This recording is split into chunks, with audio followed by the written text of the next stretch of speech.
Hello बच्चों, कैसे हो? ठीक हो ना? हम पढ़ रहे थे इंग्लिश ग्रामर में अपना टॉपिक चल रहा था टेंस के अंदर अब तक अपन 7 टेंसेस की स्टडी कर चुके हैं। एग्जाम में question correct form of the verb के नाम से आता है और अपने को फिल इन द ब्लैंक में गिवन वर्ब जो होती है उसकी करेक्ट फॉर्म फिल करनी होती है। उसके लिए अब तक अपन सीक्वेंस से पढ़ते हुए आ रहे हैं कि सबसे पहले अपने को जो भी सेंटेंस दिया होता है उस सेंटेंस के अंदर अपने को mark of identification find out करनी होती है कि सेंटेंस कौन से टेंस का है। ठीक है, तो अब तक अपन ने जो सीक्वेंस पढ़ी है उसी को टू बी कंटिन्यू करते हुए आज अपन टेंस नंबर 8 की स्टडी करेंगे। टेंस नंबर 8 जिसका नेम है पास्ट परफेक्ट कंटिन्यूअस। इसके पहले अपन 7 टेंस की स्टडी कर चुके हैं और सबसे पहले अपन ने इंट्रोडक्शन ऑफ टेंस भी अच्छे से पढ़ लिया है। चलो आइए देखते हैं कि टेंस नंबर 8 के अंदर अपने को ऐसी कौन सी बातें ध्यान में रखनी है जिससे अपने को आइडेंटिफिकेशन हो सके कि जो सेंटेंस है वो पास्ट परफेक्ट कंटिन्यूअस यानी कि टेंस नंबर 8 का है। तो इसके अंदर मार्क ऑफ आइडेंटिफिकेशन में आपको छोटी सी बात याद रखनी है। अपन ने टेंस नंबर 4 पढ़ा था। 4 के अंदर जिसका नेम था प्रेजेंट परफेक्ट कंटिन्यूअस।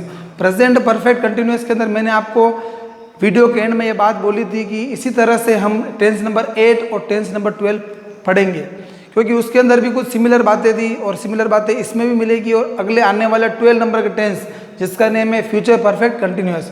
इन तीनों टेंसेस के अंदर जो सिमिलर और कॉमन थिंग है वो ये है कि ऐसे सेंटेंसेस के अंदर हमेशा since for all plus time हमेशा मिलता है। तो वो की वो बात यहाँ पर भी है कि आपको इस टेंस के सेंटेंस के अंदर भी since for all plus time मिलेगा। लेकिन थोड़ी सी यहाँ पर बात आपको एक्स्ट्रा याद रखनी है, वो ये है कि इसकी जो मार्क ऑफ आइडेंटिफिकेशन में उसमें इतना सा याद रखना है कि when the sentence is in past tense along with since for all plus time, यानी कि जब सेंटेंस पास्ट टेंस में हो, अब वो चाहे पास्ट सिंपल में हो सकता है, पास्ट कंटिन्यूअस में हो सकता है और पास्ट परफेक्ट में हो सकता है।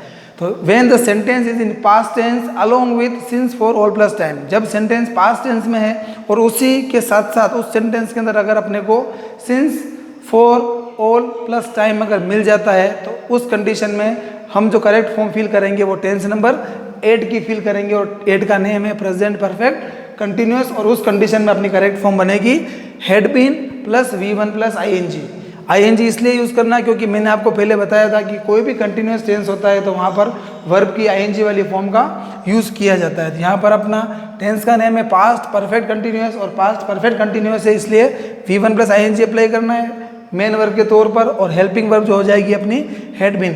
इट मीन्स ये जो ब्रैकेट अपन ने बनाया है जो अपन ने हर टेंस के अंदर यूज़ किया है यही अपनी करेक्ट फॉर्म होने वाली है। ठीक है ना? तो अब देखते हैं कि सेंटेंस के अंदर सेंटेंस जब आता है तो उस सेंटेंस में हम किस तरह से इस बात को आइडेंटिफाई करेंगे कि जो सेंटेंस है वो पास्ट परफेक्ट कंटिन्यूअस का आइडेंटिफिकेशन अपन पढ़ चुके हैं। आइए डिस्कस करते हैं कुछ एग्जांपल्स के ऊपर। नंबर 1 एग्जांपल मैंने लिखा है आई वॉज टायर्ड। थोड़ा ध्यान से देखना, आई वॉज टायर्ड यहाँ पर आ रहा है वॉज अपन जानते हैं पास्ट में यूज होता है, हालांकि ये पैसिव वॉइस है लेकिन पास्ट टेंस के अंदर है। तो आई वॉज टायर्ड, फिर आगे लिख रखा I fill in the blank wait for your call all day. ठीक है, अब इसमें टाइम लिखा हुआ है, देखो पीछे देख सकते हो all plus time, all day लिखा हुआ है तो since for all plus time भी मिल रहा है और सेंटेंस आपका पास्ट में है, सेंटेंस पास्ट में है, ऑल प्लस टाइम भी मिल रहा है। इट मीन्स अपना आंसर हो जाएगा had been plus V1 ING। अपना हो जाएगा आई के साथ हैड बीन और V1 ING लिखेंगे अपन वेट का वेटिंग। आई थिंक आपको बात समझ में आ गई होगी किस तरह से अपन ने इसकी आइडेंटिफिकेशन को फाइंड आउट किया। सेंटेंस पास्ट में है, साथ में ऑल प्लस टाइम भी मिल रहा है, इट मीन्स ये पास्ट परफेक्ट कंटिन्यूअस है। नेक्स्ट एग्जांपल की बात करें अपन, we fill in the blank verb अपने पास लिखा हुआ है learn English for 2 months before she visited Mumbai. अब यहाँ पर आप देखना ये लिख रखा फॉर 2 months, 4 प्लस टाइम आ रहा है और साथ में अगर आप आगे देखते हो तो विजिटेड जो कि सेकंड फॉर्म है और सेकंड फॉर्म रिप्रेजेंट करती है पास्ट को, यानी कि ये सेंटेंस भी पास्ट में है और साथ में इसके अंदर 4 प्लस टाइम भी मिला हुआ है। क्लियर हो जाता है कि आपका जो आंसर बनेगा वो tense number 8 past perfect continuous का बनेगा और आंसर होगा had been plus ING। Had been learning, इसका आंसर हो जाएगा हैड बीन और लर्निंग, वर्ब लर्न है, हैड बीन लर्निंग।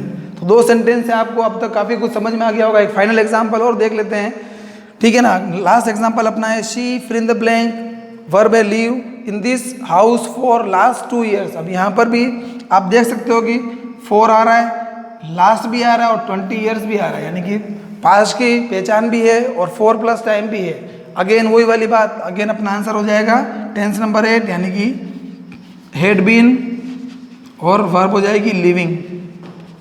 ठीक है, तो अब तक अपन ने 8 टेंस पढ़े और आज का टेंस आप लोगों ने अच्छे से सीखा है। होप करता हूँ कि आपको आज का यह टेंस और अब तक के सारे टेंसेस अच्छे से समझ में आ गए होंगे। नेक्स्ट वीडियो के अंदर अपन अगले टेंस के बारे में डिस्कस करेंगे। तब तक के लिए thank you very much, good bye, take care.